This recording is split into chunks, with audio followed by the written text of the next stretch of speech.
Assalamualaikum warahmatullahi wabarakatuh dan selamat siang. Yang kami hormati Dr. Sparta, SE, AK, ME, CA, yang telah memberikan kesempatan kepada kelompok kami, yaitu kelompok 6, yang terdiri dari saya sendiri, yaitu Faisales Yunus dan Mas Christopher Tobing, untuk membawakan materi terkait dengan merger dan akuisisi. Selanjutnya, untuk pembahasan materi kami, yaitu yang pertama ada variasi pengambilan perusahaan, kemudian 3 bentuk dasar akuisisi, selanjutnya efek samping keuangan dari akuisisi, biaya untuk pemegang saham dari pengurangan risiko, NPV dari merger, pengambil alihan perusahaan, kemudian apakah merger menambah nilai, dampak perpajakan dari akuisisi, dan akuntansi untuk kegiatan akuisisi. Selanjutnya yang akan kami paparkan yaitu variasi pengambil alihan perusahaan. Untuk pengambil alihan ataupun take over perusahaan di sini terdapat beberapa metode ataupun cara. Yang pertama ada akuisisi. Untuk akuisisi sendiri eh, dibagi menjadi beberapa cara juga. Nah, yang pertama ada merger eh, atau konsolidasi, kemudian akuisisi saham, dan akuisisi aset. Nah, cara keduanya yaitu proxy contest atau proxy fight. Nah, proxy contest ataupun proxy fight ini yaitu beberapa pemegang saham eh, memutuskan dan menetapkan manajemen baru untuk menjadi uh, pemimpin di perusahaan yang akan dilakukan pengambil alihan, gitu ya. Nah, selanjutnya yaitu menjadi perusahaan tertutup. Nah, untuk menjadi perusahaan tertutup di sini yaitu perusahaan yang sebelumnya perusahaan itu listing di capital market ataupun IPO karena proses kurangnya permodalan ataupun karena proses internal di perusahaan itu sendiri, sehingga perusahaan itu harus delisting ataupun keluar dari capital market. Nah, sehingga perusahaan yang sebelumnya itu perusahaan terbuka menjadi perusahaan tertutup karena dia delisting dari capital market. Nah, itu adalah beberapa metode ataupun contoh dari proses pengambil alihan suatu perusahaan. Selanjutnya yang akan kami sampaikan yaitu 3 bentuk dasar akuisisi. Yang pertama, merger merupakan penggabungan satu perusahaan ke perusahaan yang lain. Perusahaan yang mengambil alih di sini tetap beroperasi seperti biasa, sedangkan perusahaan yang diambil alih ditutup atau berhenti beroperasi. Nah, contoh dari merger ini adalah Hewlett-Packard melakukan merger dengan Compaq di tahun 2022. Sehingga dua perusahaan ini bergabung yang bertahan ataupun yang tetap beroperasi yaitu Hewlett-Packard yang kita ketahui merupakan perusahaan komputer yang bernama HP ya. Jadi Hewlett-Packard dan Compaq ini merupakan dua perusahaan yang dimerger dan yang bertahan yaitu perusahaan Hewlett-Packard. Kemudian yang kedua yaitu konsolidasi. Di sini adalah proses pendirian perusahaan baru yang merupakan hasil dari penggabungan dua perusahaan atau lebih. Nah, contoh konsolidasi ini yang terjadi pada tanggal 2 Oktober tahun 1998, di mana Bank Eksim digabungkan dengan Bank Dagang Negara, digabungkan juga dengan Bank Bumidaya dan Bapindo, dan menghasilkan perusahaan konsolidasi yang namanya Bank Mandiri, gitu ya. Jadi perbedaan antara merger dan konsolidasi, merger yaitu satu perusahaan tetap beroperasi, sementara konsolidasi beberapa perusahaan ini digabungkan menjadi perusahaan yang baru, gitu ya. Selanjutnya yaitu akuisisi. Nah, untuk akuisisi sendiri terdapat dua metode, yaitu akuisisi saham maupun akuisisi aset. Akuisisi saham sendiri yaitu pembelian saham perusahaan, ya pembelian saham perusahaan lain secara tunai atau melalui pertukaran saham atau pertukaran sekuritas lainnya. Nah, untuk akuisisi saham terdapat dua cara. Yang pertama ada private offer, yaitu manajemen perusahaan yang akan melakukan apa namanya akuisisi, menawarkan kepada manajemen perusahaan target untuk dilakukan akuisisi, sehingga namanya private offer. Selanjutnya yaitu tender offer. Nah, untuk tender offer, proses akuisisi saham ini dikomunikasikan oleh manajemen kepada pemegang saham daripada perusahaan target. Ya, sehingga proses akuisisi saham ini terdiri dari dua cara, yaitu private offer maupun proses tender offer. Selanjutnya akuisisi aset. Nah, kalau akuisisi aset bisa dilakukan ketika perusahaan yang akan mengambil alih ini membeli seluruh aset dari perusahaan yang menjadi target, sehingga secara otomatis apa namanya dua perusahaan ini dengan proses akuisisi aset ini menjadi satu. Selanjutnya, efek samping keuangan dari akuisisi. Yang pertama, pertumbuhan keuntungan dari perusahaan yang menggabungkan diri kemungkinan akan mengalami penurunan apabila perusahaan dengan pertumbuhan keuntungan yang tinggi mengakuisisi perusahaan lain dengan pertumbuhan yang lebih rendah, gitu ya.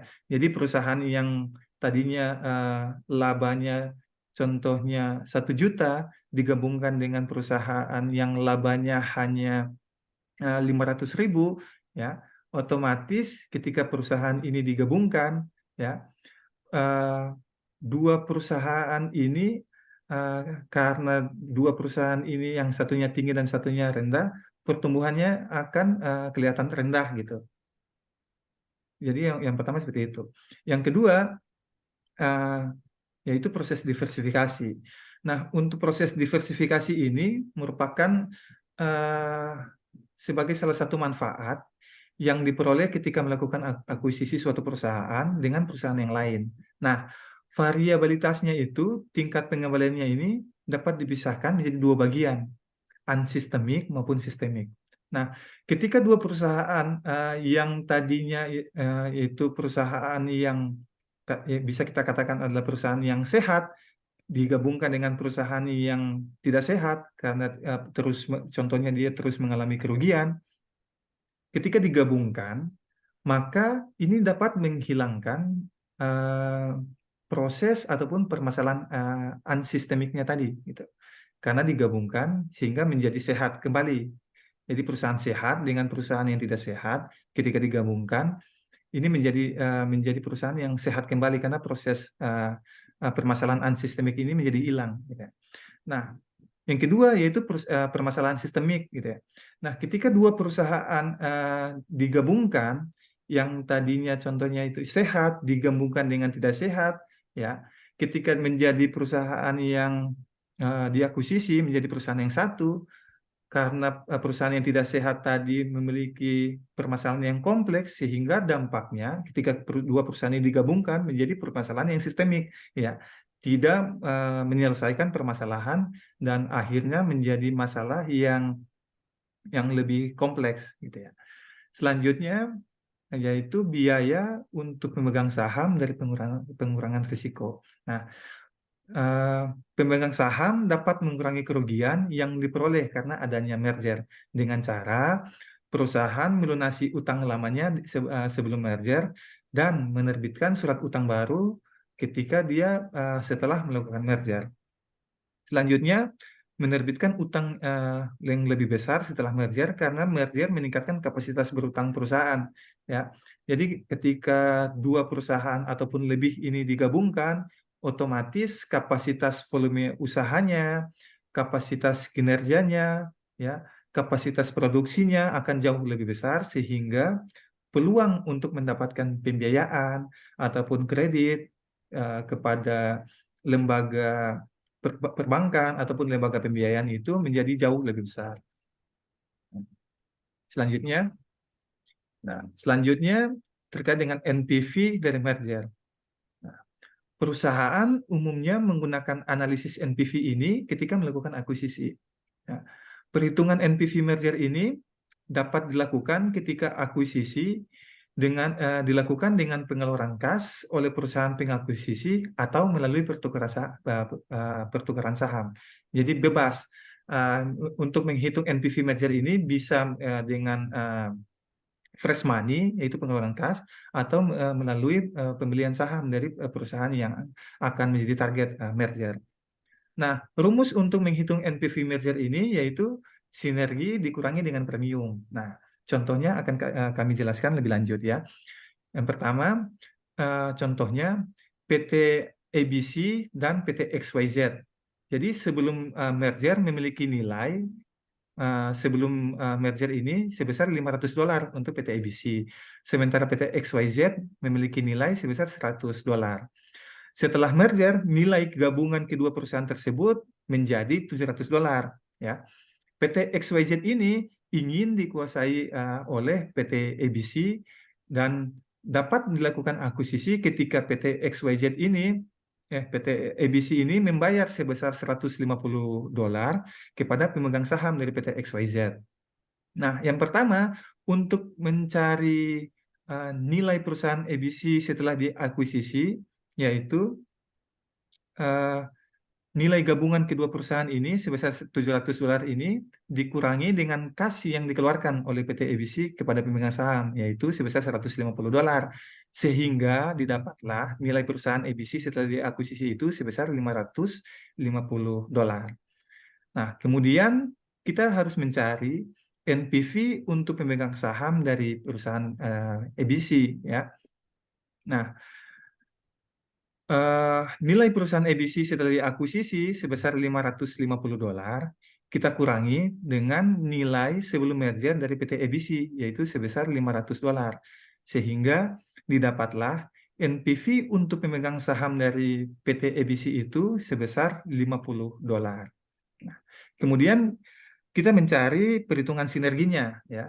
Nah, untuk mendapatkan perhitungan rumus dari sinergi ini, yaitu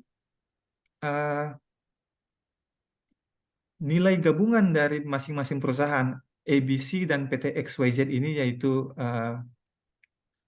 $700. Ini kita kurangi dengan nilai masing-masing perusahaan tadi sebelum merger, yaitu $500 ditambah dengan $100, sehingga nilai sinergi yang didapat yaitu sebesar $100. Ya. Kemudian premium. Nah, untuk mendapatkan nilai premium, ya, ini didapat dari nilai kas yang dikeluarkan oleh PT ABC dikurangi dengan nilai sebelum merger dari PT XYZ sebesar $100, sehingga nilai premium yang didapat yaitu sebesar $50. Nah, yang terakhir yaitu kita mencari NPV merger dari PT ABC, ya. Nah, didapatlah nilai NPV merger ini yaitu sinergi dikurangi premium. Nah, nilai sinerginya yaitu $100 dikurangi dengan premium sebesar $50. Sehingga NPV dari merger dari kedua perusahaan ini yaitu sebesar $50. Nah, itu merupakan contoh kasus ataupun perhitungan dari proses NPV dari merger. Selanjutnya, materi selanjutnya akan disampaikan oleh Mas Christopher. Kepada Mas Christopher dipersilahkan. Baik, terima kasih Mas Faisal. Terima kasih Pak Sparta. Saya melanjutkan presentasi tugas merger dan akuisisi dari kami kelompok 6, Pak. Ya, materi selanjutnya itu pengambil alihan perusahaan. Pengambil alihan perusahaan tadi dijelaskan di awal ada beberapa cara. Ya mungkin salah satunya itu dengan cara merger dan akuisisi. Merger itu merupakan penggabungan, akuisisi juga merupakan bagian dari penggabungan, tapi dapat dilakukan dengan cara akuisisi saham ataupun akuisisi aset dari perusahaan. Nah, kalau merger biasanya itu dimulai oleh perusahaan yang akan mengambil alih perusahaan lain, bukan dari perusahaan yang akan diambil alih. Perusahaan yang akan mengambil alih harus mengambil keputusan untuk membeli perusahaan yang lain, memilih taktik untuk melaksanakan merger menentukan harga tertinggi yang akan dibayarkan, menentukan harga penawaran lama, dan melakukan komunikasi dengan perusahaan target. Apabila perusahaan yang menjadi target pengambil alihan menerima dengan baik proposal ambil alihan, maka proses merger dikatakan bersahabat ataupun friendly ataupun dikatakan match. Nah, cara lain untuk memperoleh pengendalian adalah melalui proxy fight, yaitu suatu prosedur yang melibatkan corporate voting. Setelah membeli sejumlah saham di perusahaan target, perusahaan kemudian menominasikan kandidat direksi untuk menggantikan direksi yang ada. Apabila kandidat yang diusulkan oleh perusahaan yang mengambil alih menang, maka perusahaan akan mengendalikan perusahaan target sehingga proses merger menjadi lebih mudah. Ya, baik dari sisi merger dan akuisisi ini merupakan salah satu ataupun bentuk-bentuk dari aksi korporasi perusahaan, atau bisa kita katakan ya corporate finance ya dalam perusahaan itu, uh, untuk melakukan operasional perusahaannya mereka. Nah, yang selanjutnya, apakah merger itu menambah nilai? Tadi ada contoh PT ABC dan PT XYZ yang bisa disampaikan Mas Faisal, di mana nilainya masing-masing sebelumnya 500 dan $100. Setelah dilakukan merger, nilai nilai value-nya ada kemungkinan bisa bertambah. Tadi kebetulan contohnya bertambah menjadi 700. Nah, merger menghasilkan sinergi apabila nilai dari perusahaan yang bergabung lebih besar daripada penjumlahan nilai setiap perusahaan secara mandiri. Berarti lebih baik sehingga dilakukan harapannya dilakukan merger ataupun aksi korporasi ini membuat nilai value sahamnya menjadi lebih baik. Terdapat beberapa cara untuk mengukur penciptaan nilai, tetapi kebanyakan akademis membuat event studies yang meneliti adanya abnormal return saat adanya pengumuman merger. Nah, ini berikut salah satu data-data terkait merger yang terjadi, yaitu pertama, kebanyakan dari merger menciptakan nilai. Ya, harapannya dengan aksi korporasi merger itu dapat membuat nilai saham itu jauh lebih baik, eh, ataupun dengan mengakuisisi aset dan saham itu membuat value dari aksi itu membuat nilai sahamnya menjadi lebih baik. Yang kedua, merger yang melibatkan perusahaan besar menghilangkan nilai. Dalam hal ini bisa terjadi perusahaan yang mendominasi nilainya di pasar melakukan merger ataupun melakukan akuisisi perusahaan-perusahaan kecil, sehingga nanti mungkin secara operasional ataupun secara dicatatkan dalam saham perusahaan kecil itu tadi sudah mengikut atau nilainya diambil oleh si perusahaan besar tersebut. Nah, dampak perpajakan dari akuisisi. Jika suatu perusahaan membeli perusahaan lain, transaksinya dapat dikenakan atau tidak dikenakan pajak. Apabila akuisisi dikenakan pajak, pemegang saham perusahaan yang diakuisisi dianggap telah menjual saham yang dimiliki dan capital gain atau capital loss yang sudah terrealisasi dikenakan pajak. Berarti dia sudah menerima mencatatkan pembukuan ada cash in ataupun ada uang yang masuk, sehingga ada capital gain, ada capital loss, sehingga itu mendapat atas kondisi gain dan loss itu dikenakan pajak. Dalam transaksi yang dikenakan pajak, nilai aset dari perusahaan yang dijual harus direvaluasi. Apabila akuisisi tidak dikenakan pajak, maka pemegang saham perusahaan yang diakuisisi dianggap hanya menukar saham lama mereka dengan saham baru yang nilainya sama sehingga tidak ada capital gain ataupun capital loss. Jadi kalau dia tidak dikenakan pajak, hanya pencatatan sahamnya saja dalam neraca post equity terjadi perubahan porsi saham ataupun modal perusahaan tersebut setelah dilakukan merger ataupun akuisisi. Nah, akuntansi untuk kegiatan akuisisi. Yang pertama itu metode pembelian mengharuskan aset dari perusahaan yang diakuisisi dilaporkan pada nilai pasarnya yang wajar pada laporan keuangan perusahaan yang mengakuisisi. Hal ini akan membuat perusahaan pengakuisisi untuk menetapkan basis harga perolehan baru dari aset yang diakuisisi. Dalam hal ini akuisisi aset, sehingga apabila ini berhasil dan dilakukan, maka atas aset itu harus dilakukan revaluasi atau dinilai kembali. Metode pembelian akan menghasilkan akun goodwill yang merupakan selisih antara harga beli dengan total nilai wajar dari aset bersih yang diperoleh. Jadi goodwill itu merupakan ya bisa dikatakan keuntungan, yaitu harga belinya dikurangi setelah nilai wajar dan total nilai aset bersih yang diperoleh. Nah, berikut contoh ilustrasi akuisisi di mana pada tanggal 31 Desember 2012 PT ABC melakukan akuisisi 90% saham yang beredar PT XYZ pada nilai wajar neto PT XYZ sebesar 900 juta rupiah. Sebagai imbalan, PT ABC membayar tunai 125 juta dan menerbitkan 700.000 lembar saham biasa dengan nilai nominal 1.000 per lembar saham dan nilai wajar 1.500 per lembar saham untuk dipertukarkan dengan 90% saham yang beredar PT XYZ. Biaya-biaya terkait akuisisi saham tersebut dibayar oleh PTD adalah biaya pencatatan saham sebesar 30 juta serta biaya konsultan profesional sebesar 45 juta. Nah, atas kondisi tersebut, bagaimana kita menghitung goodwill atau laba yang timbul dari akuisisi saham PT XYZ? Yang kedua, bagaimana cara kita mencatatkan jurnalnya pada dalam neraca yang dibuat oleh PT ABC untuk mencatatkan proses akuisisi saham tersebut. Nah, penyelesaiannya yaitu pada tanggal 31 Desember 2012, PT ABC mengakuisisi 90% saham yang beredar PT XYZ.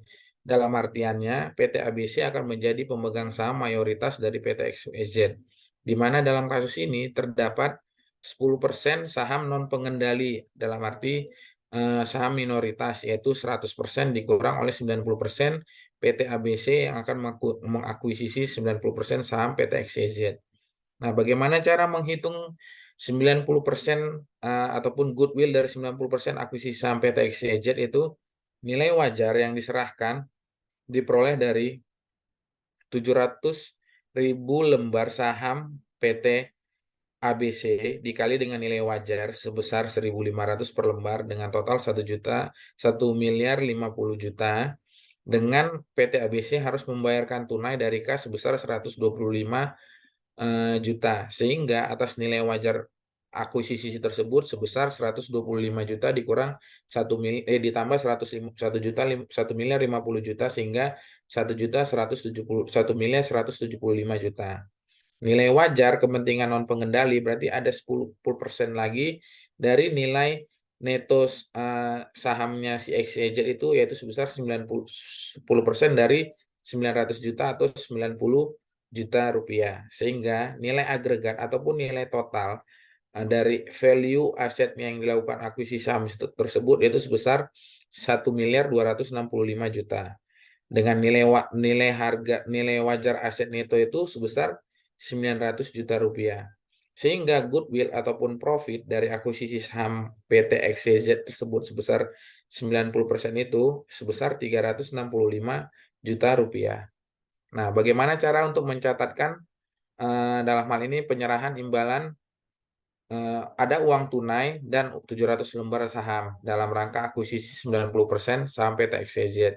Dicatatkan yaitu investasi saham PT ABC itu sebesar 1 miliar 175 juta yang terdiri dari kas sebesar 125 juta, modal saham 700.000 lembar dikali 1.000 per lembar sebesar 700 juta, sehingga butuh tambahan modal sebesar 350 juta rupiah.